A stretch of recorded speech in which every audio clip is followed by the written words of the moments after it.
दोस्तों, क्या आप जानते हैं ओशो ने अपने जीवन में एक भी किताब नहीं लिखी। कुछ लिखा है तो वे हैं उनके पत्र, जो उन्होंने अपने अनुयायियों या चाहने वालों को व्यक्तिगत रूप से लिखे थे। और बहुत पहले अपने कॉलेज के दिनों में उन्होंने कुछ कहानियाँ लिखी जो कभी प्रकाशित नहीं हुई, न ही ओशो ने इन्हें कभी कहा।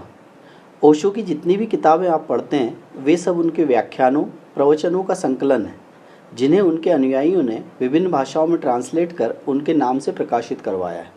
नमस्कार दोस्तों, मैं आपका दोस्त, आपका वैचारिक हमसफ़र देवरत्न। आज मैं आपके लिए ओशो द्वारा लिखित ऐसी ही कहानियाँ लेकर आया हूँ जो कभी प्रकाशित नहीं हुई और न ही कभी ओशो ने कही। तो चलिए सुनते हैं ओशो द्वारा लिखित शब्दशः उनकी तीसरी कहानी। उन्होंने इस संग्रह को फूल और कांटे कहा। फूल और कांटे। कथा 3। कथा तीसरी, ग्रंथियों की खोज। एक वृद्ध मेरे पास आते हैं। वे कहते हैं, नई पीढ़ी बिल्कुल बिगड़ गई है। यह उनकी रोज की ही कथा है। एक दिन मैंने उनसे एक कहानी कही। एक व्यक्ति के ऑपरेशन के बाद उसके शरीर में बंदर की ग्रंथियां लगा दी गई थी। फिर उसका विवाह हुआ और फिर कालांतर में पत्नी प्रसव के लिए अस्पताल गई। पति प्रसूति कक्ष के बाहर उत्सुकता से चक्कर लगा रहा था और जैसे ही नर्स बाहर आई उसने हाथ पकड़ लिए और कहा, भगवान के लिए जल्दी बोलो, लड़का या लड़की। उस नर्स ने कहा, इतने अधीर मत होइए, वह पंखे से नीचे उतर जाए तब तो बताऊं। वह वृद्ध व्यक्ति बोला, हे भगवान, क्या वह बंदर है? और फिर थोड़ी देर तक वह चुप रहा और पुनः बोला, नई पीढ़ी का कोई भरोसा नहीं है, लेकिन यह तो हद हो गई कि आदमी से और बंदर पैदा हो। उसने यह सब तो कहा, लेकिन एक बार भी यह नहीं सोचा कि यह नई पीढ़ी आकस्मिक नहीं है और बंदर की ग्रंथियां स्वयं उसके शरीर में ही लगी हुई हैं, जिनका कि यह स्वाभाविक परिणाम है। लेकिन पुरानी पीढ़ी नई पीढ़ी को दोष देती है और नई पीढ़ी फिर और नई पीढ़ी को दोष देती है, और ऐसे वे ग्रंथियां सुरक्षित रही आती हैं, जो कि मनुष्य की सारी विकृतियों के मूल में है। और यह क्रम सदा से चलता आ रहा है। पुरानी से पुरानी किताबें यही कहती हैं कि नई पीढ़ी बिल्कुल बिगड़ गई है। लेकिन जब तक यह बात कही जाती रहेगी तब तक नई पीढ़ियां बिगड़ती ही रहेंगी।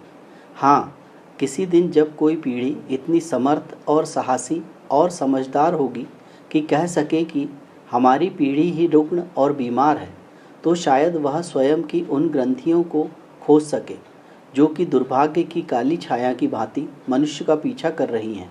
और एक बार उन ग्रंथियों की खोज हो सके तो उनसे मुक्त होना कठिन नहीं है। वस्तुतः तो उन्हें जान लेना ही उनसे मुक्त हो जाना है। तो दोस्तों, ये था ओशो के अप्रकाशित साहित्य का तीसरा मोती। ऐसे मोती अभी और भी हैं।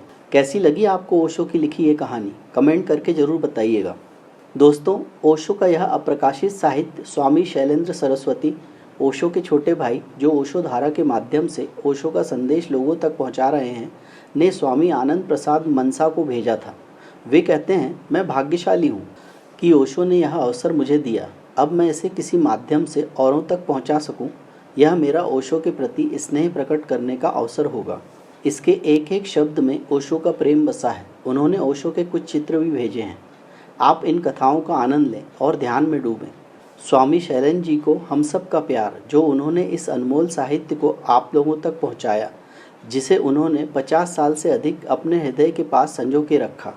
दोस्तों, कल फिर हम ओशो के सागर का एक और मोती चुगेंगे। तब तक के लिए ओशो की देशनाओं को अपने जीवन में उतारते रहिए। धन्यवाद।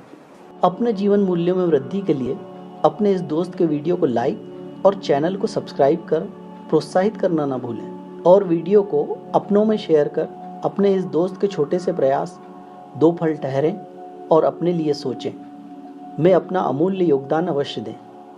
अगला वीडियो कल सुबह जरूर देखें। धन्यवाद। Thank you for watching. Please like and subscribe our channel and press the bell icon for upcoming updates. I pray you may always be healthy and happy. Thank you for